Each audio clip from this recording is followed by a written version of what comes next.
pujante y se demostró un poco en lo que fue la agroactiva. Vamos a conocer en la palabra de la presidenta de la Cámara de Diputados de la provincia de Santa Fe, la contadora Clara García, y diputada, por supuesto, que nos visita hoy. Qué gusto tenerla. ¿Cómo está? Hola, ¿qué tal? Bien, un gusto estar acá con ustedes. Bueno, un placer. Estuvo en Agroactiva, en Armstrong. ¿Qué es lo que vio y qué conclusiones saca de todo ese tremendo movimiento productivo que muestra la Bueno, provincia creo que de todo el debo país? ser una de las personas más privilegiadas que ha asistido a la gran mayoría de las agroactivas de estos últimos 30 años. Ya cuando estábamos aquí en Rosario veíamos aún desde la ciudad ese potencial del campo que, como vos bien decías, hoy es agroindustria.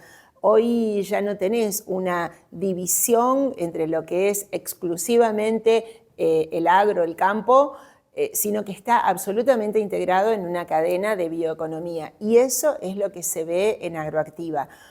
Un sector muy activo, muy potente, con enormes dificultades. Pero bueno, viste que la gente de campo tiene esa personalidad de ir siempre para adelante y saber soportar los malos momentos. Claro, una cosa es cuando los malos momentos es el clima, es la sequía o es la demasiada lluvia, y otra cosa es cuando tenés elementos de la macroeconomía que complican severamente la vida productiva. Y creo que en eso Santa Fe es una provincia que no ha sido comprendida desde el poder central, porque distintos gobiernos han tenido hacia el campo una actitud voraz. ¿Por qué? Porque, bueno, nuestros granos, muchos de ellos se exportan y ahí es el momento para que a través de las retenciones de los derechos de exportación se lleven de esta provincia productiva.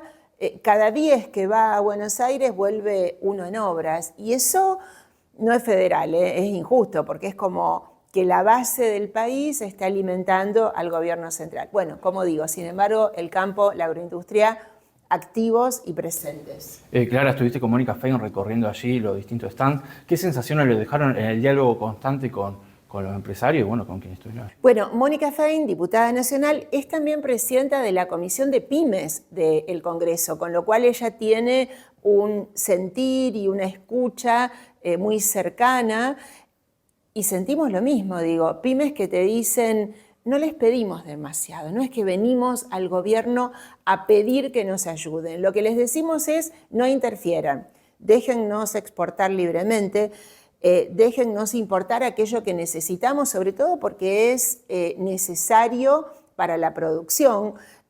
Tengamos caminos accesibles para que el costo y la seguridad de nuestra comunicación sea razonable, digo, hidrovía, por ejemplo, tengamos financiamiento.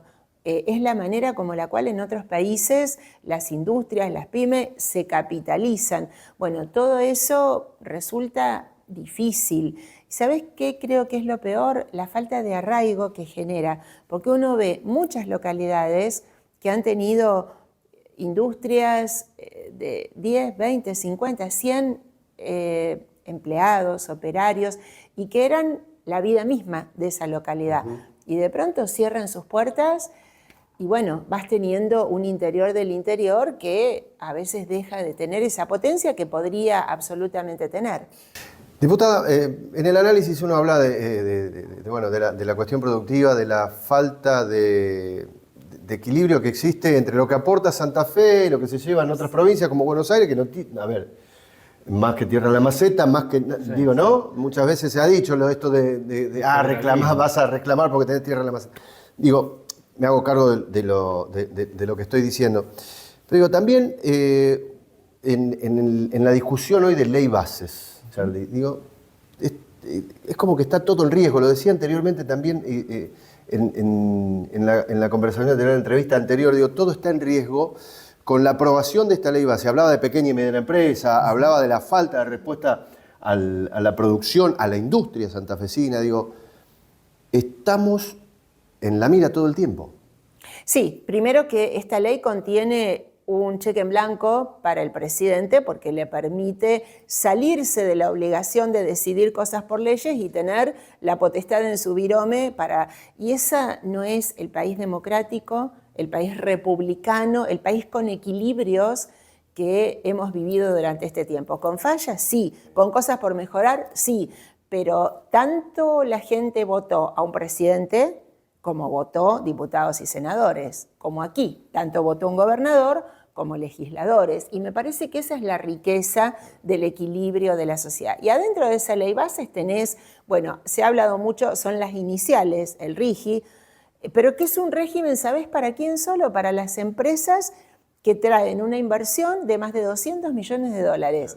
Y bueno, las contás con los dedos de la mano y ¿qué le dan? Exención de impuestos durante 30 años. Entonces yo digo, al taller, a la fábrica, al comercio, que se bancó todo lo peor, que es santafesino, que invierte acá, que si tiene un pequeño sobrante va a una máquina para mejorar su productividad, que si puede toma un empleado de la zona. Bueno, ahí no están incluidas. Así que es complejo pensar en esas leyes nacionales tomadas en escritorios porteños que no miran al interior. Clara, ¿cómo está viendo la situación en esta crisis social y económica que estamos viviendo y cómo afecta fuertemente en la sociedad, ¿no? En la clase media y baja? Y bueno, con tremenda preocupación. Primero porque los más pobres, los más vulnerables, las familias más necesitadas, hoy no están teniendo una contención por parte del Estado. Hablamos mucho de los alimentos.